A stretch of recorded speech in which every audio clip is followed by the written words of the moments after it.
అనేకమైనటువంటి ఉపమానాల రీతిగా వారికి బోధించినట్లుగా మనం ఎరుగుదుము.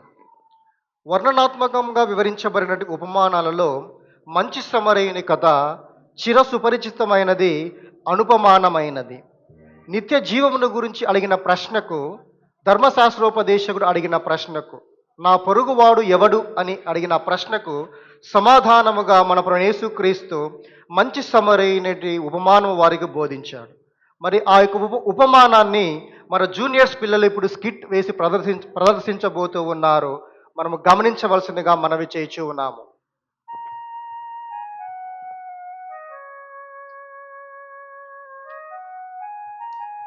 అందరికీ వందనాలు. నా పేరు వంశీ. నేను జూనియర్ స్కిట్ నుంచి వచ్చాను.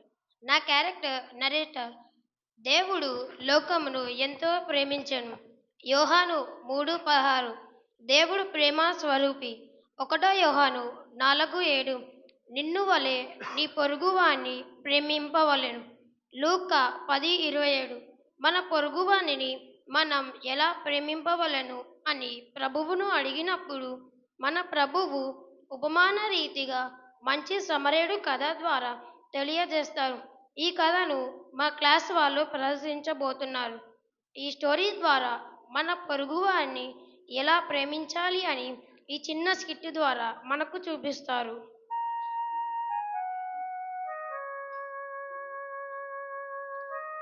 ఒక మనుషుడు యెరూషలేము నుండి యెరికోకు వెళ్ళుచున్నాడు. ఈ యెరూషలేంలో ఉంటే ఎప్పుడు దేవుడు దేవుడు అంటాడు. మళ్ళీ మందిరంకి రమ్మంటాడు. ఇప్పుడు నేను ఎరికోకి వెళ్ళి కొంచెం డబ్బులు సంపాదిస్తాను. నేను ఒక మంచి వ్యాపారం చేస్తాను. ఆ మనుషుడు యెరూషలేమును దేవుని మందిరమును విడిచి ధనాపేక్షతో యెరికోకు ప్రయాణమై వెళ్ళుచున్నాడు. ఆ మనుషుడు యెరికో పట్టణముకు వెళ్ళి చూడగా దొంగల చేతిలో చిక్కెను.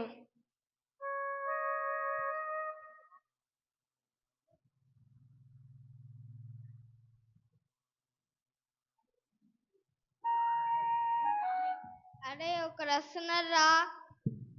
అవునరా, వాడి దగ్గర ఒక సంచి కూడా ఉంది. కొత్త బట్టలు కూడా వేసుకున్నారా? ఆ సంచిలో డబ్బులు ఉన్నట్టున్నాయిరా. ఎదా చేద్దామా? చేద్దాం.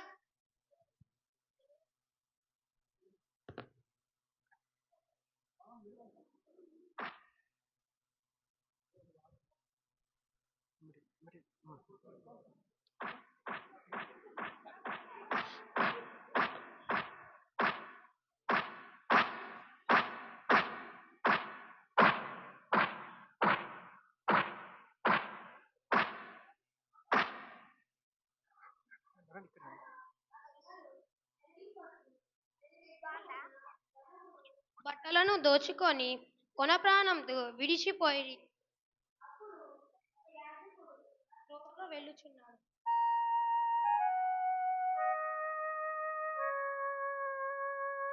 అయ్యో, ఇక్కడ ఎవరో పడిపోయి ఉన్నారే. అయినా నాకెందుకులే, నేను యాజకుడిని. నేను దేవుడి సేవ ఒక్కటే చేయాలి. నాకు ఇవేం పట్టవు.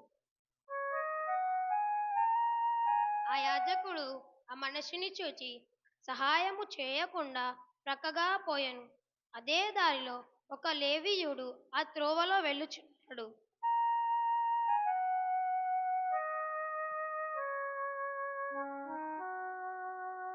అయ్యో, ఇక్కడెవరో పడిపోయి ఉన్నారే, ఒకసారి చూద్దాం. అయినా నాకెందుకు, నేను లేవీయుడిని. నేను దేవుని మందిరంలో పనులు చేయడానికి నియమింపబడినాను. నేను పవిత్రుడిని. అలాగుననే ఆ లేవీయుడు ఆ మనుషుని చూచి సహాయము చేయకుండా ప్రక్కగా పోయాను. అయితే ఒక సమరయుడు ప్రయాణమైపోతూ అతడు పడి ఉండి చోటుకు వచ్చాడు.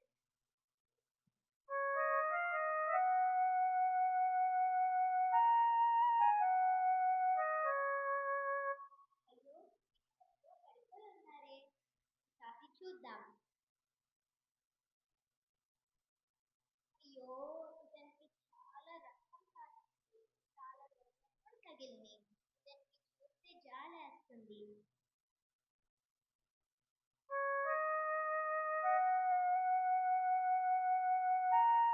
కొంచెం లేదండి.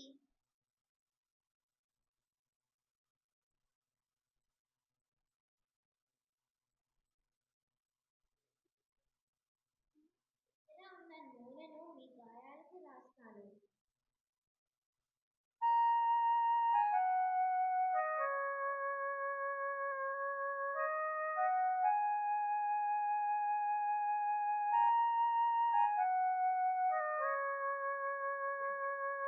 ఇప్పుడే వాళ్ళు వెళ్ళిపోయినాక క్లోజ్ చేయండి.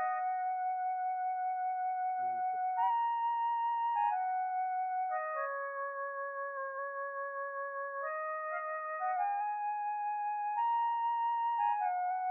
అలా ఆ సమరయుడు అతని దగ్గర ఉన్న నూనెను పూసి అతని మీద జాలిపడి అతనికి సహాయము చేస్తూ ఉన్నాడు. మీ గాయాలకు కట్లు కడతాను.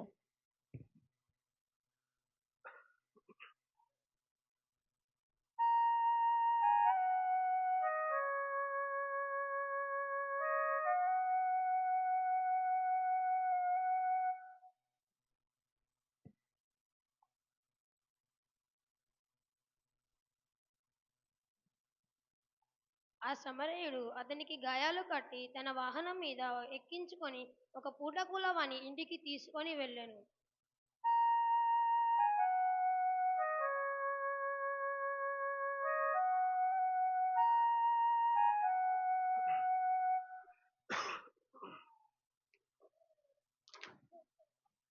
ఇవి కూడా తీసేసి.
ఎవరో వస్తున్నారు.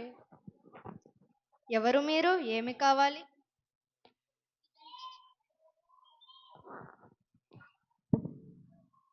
ఇతనికి చాలా దెబ్బలు తగిలినాయి. ఇతన్ని మీ దగ్గర ఉంచుకోండి. అలాగేనండి.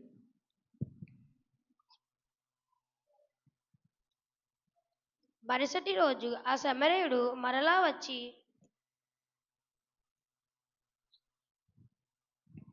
ఓ, మీరు వచ్చారా? ఇతనికి కొంచెం ఖర్చు పడుతుంది. ఈ 2 దేనారములను తీసుకోండి. నేను మళ్ళీ వచ్చినప్పుడు నేను మీకు ఖర్చు కడతాను. మంచిగా ఉండు, నేను మళ్ళీ వస్తాను.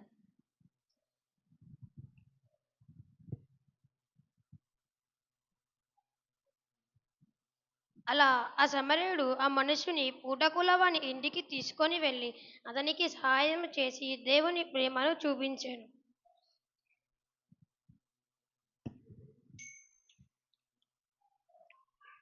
యెషయా 53:5 ప్రకారముగా మన అతిక్రమమును బట్టి అతడు గాయపరచబడెను, మన దోషములను బట్టి నలుగగొట్టబడెను, సమానార్థమైన శిక్ష అతని మీద పడెను. ఈ సమరయుని వలె మనము కూడా పొరుగువారికి సహాయము చేసి దేవుని ప్రేమను చూపించాలి. ఈ సమరయుని వలె ఇతరులు ఆపదలో ఉన్నప్పుడు ఆదుకోవాలి. ఈ సమరయుడు ఆ మనుషుని విడిపించినట్లు ప్రభువైన యేసుక్రీస్తు కూడా మనం సాతాను చేతిలో చిక్కుకొని నష్టపోయినప్పుడు మనలను కాపాడటానికి పరలోకమును విడిచి ఈ లోకమునకు వచ్చి తన రక్తంతో మనలను విడిపించి కాపాడి రక్షించి తన రాజ్య వారసులుగా చేస్తారు. మనం కూడా మన హృదయాలను దేవునికి ఇద్దాం. ఇంకా మీ హృదయాలను దేవునికి ఇవ్వకపోతే ఇదే మిక్కిలి అనుకూల సమయము. ఇదే రక్షణ దినం. నేడే యేసు ప్రభువును మీ హృదయంలో చేర్చుకోండి. నిత్య రాజ్యమునకు వారసులు కాండి. ఈ ఉపమాన పాత్రలు మనం ఒకసారి గమనించినట్లయితే, ఒక మనుష్యుడు యెరూషలేము నుండి అనగా ఆశీర్వచనము నుండి ఎరికో పట్టణమునకు అనగా శాపవచనమునకు దిగి వెలుచూ ఉన్నాడు. ఆ వ్యక్తి పాపికి సాదృశ్యంగా కనబడుచూ ఉన్నాడు. బలాత్కారంగా దోచుకునే దొంగలు శత్రువైన సాతానుకు సాదృశ్యంగా కనబడుచూ ఉన్నాడు. మరి మంచి సమరయుడు మన ప్రభువైన యేసుక్రీస్తుకు సాదృశ్యంగా కనబడుచూ ఉన్నాడు. ఆ త్రోవను వెళ్ళిన యాజకుడి ఆచారకాండ, తర్వాత అటుగా వచ్చి వెళ్ళిన లేవీయుని శాస్త్ర పాండిత్యము ఇవేవి అక్కరలో ఉన్న ఆ మనిషికి సహాయము చేయలేదు. నీవి కాదు నావి అనేది దొంగల ధోరణి. నాది నాది, నీది నీది అంటూ బాధితుడిని యాజకుడు మరియు లేవీయుడు వదిలేశారు. నాది నీది, అక్కరలో ఉన్న నీదే ఇది, నాది కాదు అని సహాయం చేసిన మంచి సమరయుడే తన పొరుగువాడు. పాపముల చేత అపరాధముల చేత చచ్చిన వారిని బతికించే యేసుక్రీస్తే మనకు మంచి సమరయుడు, మన పొరుగువాడు. యేసుక్రీస్తు మన పొరుగువాడు. ఆయనను స్వస్థపరిచి నిన్ను బ్రతికిస్తాడు. అన్ని నీకు సదుపాయాలు సమకూరుస్తాడు. యేసు మించిన పొరుగువాడు ఎవరునూ లేరు అని మంచి సమరయుని సందేశమును మన జూనియర్స్ పిల్లలు చాలా చక్కగా ప్రదర్శించారు. ఇప్పుడు వారు ఒక సాంగ్ పాడబోతూ ఉన్నారు, గమనిద్దాం.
లోకము అనే ఎరుకో వైపు చూడకుండా దేవుని నివాస స్థలమైనటువంటి యెరూషలేము వైపు చూచుచు, అనగా మన పొరుగువాడైన యేసుక్రీస్తు వైపు చూచుచు మనం ఈ లోకంలో యాత్రను కొనసాగించవలసిన వారమై ఉన్నాము అని ఈ స్కిట్ ద్వారా మనము జ్ఞాపకం చేయబడుతూ ఉన్నాము.